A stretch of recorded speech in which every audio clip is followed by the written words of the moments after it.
Imagine a deal where one country sells a territory 1.5 times the size of Texas for a sum a modern billionaire would spend on a yacht, $7,200,000, about 2 cents per acre. And this is not a story about a poor country in despair.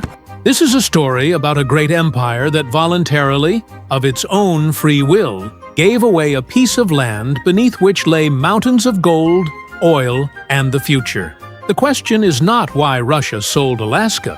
The question is why Russia was absolutely certain it was doing the right thing.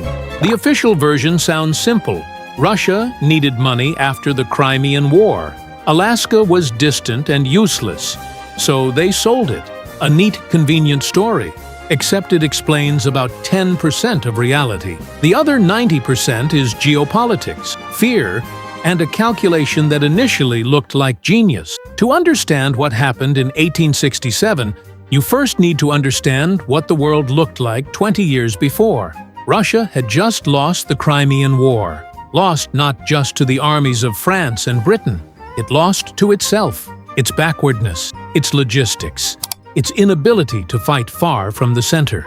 The Crimean War was a humiliation so deep, it restructured the entire way Russia thought about itself. For the first time in a century, the empire looked in the mirror and saw not a giant, but a giant with broken legs, enormous in size, terrifying on paper, but unable to project real power beyond its borders. And that wound changed everything. It forced Russian strategists to start making cold, uncomfortable decisions about which territories they could actually hold and which ones they were simply pretending to own. And that is exactly when St. Petersburg began thinking about Alaska in a completely different way. Alaska was not just distant, it was indefensible. The Russian-American company that ran things there could barely break even. Furs, the main resource the whole venture was built around, were running out. Sea otters and beavers had been hunted nearly to extinction. The colony was bleeding losses, and most importantly, in the event of a new war with Britain, and such a war seemed entirely plausible, Alaska would be seized within weeks, simply because Russia physically could not defend it. And this is where the real logic of this deal begins. Russian diplomat Eduard de Stoeckel and U.S. Secretary of State William Seward pushed this deal through in a single night. Seward received a telegram late in the evening, immediately summoned cartographers, and by 4 in the morning the treaty was ready. Russia wanted to sell, but to whom? And why America specifically? Because Russia was not afraid of America. Russia was afraid of Britain. The British Empire at that moment controlled Canada. If Alaska had remained Russian and war broke out, Britain would have taken it for free, simply seized it, and Russia would have gotten nothing. By selling Alaska to America, Russia was making an elegant geopolitical move, creating a buffer between British Canada and the Pacific Ocean, driving an American wedge straight into the British sphere of influence. This was not an act of weakness. This was an act of strategic thinking. If you enjoy breaking down history like this, through hidden logic rather than textbook dates, hit the like button. It's the best signal that videos like this are worth making. And drop a comment. Do you think Russia regretted this decision or not?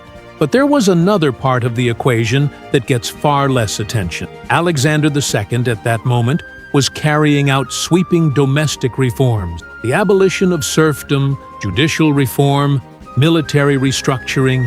All of this cost money, enormous amounts of money, and $7 million, however laughable a sum for such a territory, was real, liquid money that could be invested into Russia right now, rather than spent on a colony that bled the budget dry every year. The calculation seemed flawless. Alaska, ice, bears, and losses. America pays. Britain gets an awkward neighbor to the north. Russia strengthens itself from within. And here is something that almost nobody talks about. America almost didn't buy it either. When the treaty landed in the U.S. Congress, the reaction was not excitement. It was mockery. Newspapers called Alaska Seward's Folly and Seward's Icebox. Politicians openly laughed at the Secretary of State. for wasting public money on a frozen wasteland at the edge of the world. The Senate debated for months. Some members genuinely believed Seward had lost his mind. The idea that this purchase could ever pay off seemed absurd, not just unlikely, but laughable. Even the people who ended up owning Alaska thought they had bought nothing. Both sides of this deal were convinced they were getting the better end of it. Russia thought it was unloading a liability. America thought it was humoring a desperate empire. And for nearly 30 years, it looked like Russia was right. Everything was going according to plan. Right up until 1896, when gold was discovered in Alaska. Then came oil. Then it became clear that Alaska's strategic position controls the entire northern outlet to the Pacific Ocean, that it contains some of the largest fishing grounds in the world, that beneath the ice lay reserves that would have made any nation wealthy for generations to come. And then came the 20th century, and with it, the realization that Alaska sits at the geographic crossroads between America, Russia, and Asia. That whoever controls it controls one of the most strategically sensitive corners of the planet. During the Cold War, Alaska became America's front line against the Soviet Union. Military bases, radar systems, nuclear deterrence, all of it anchored in the territory Russia had handed over for 2 cents an acre. Only then did it become clear Russia had not sold a chunk of ice. Russia had sold the future. And here is the sharpest paradox of this entire story. Russia did not miscalculate. It simply could not have known what nobody knew at the time. In 1867, gold had not yet been discovered. Oil had not yet become the defining resource of the planet.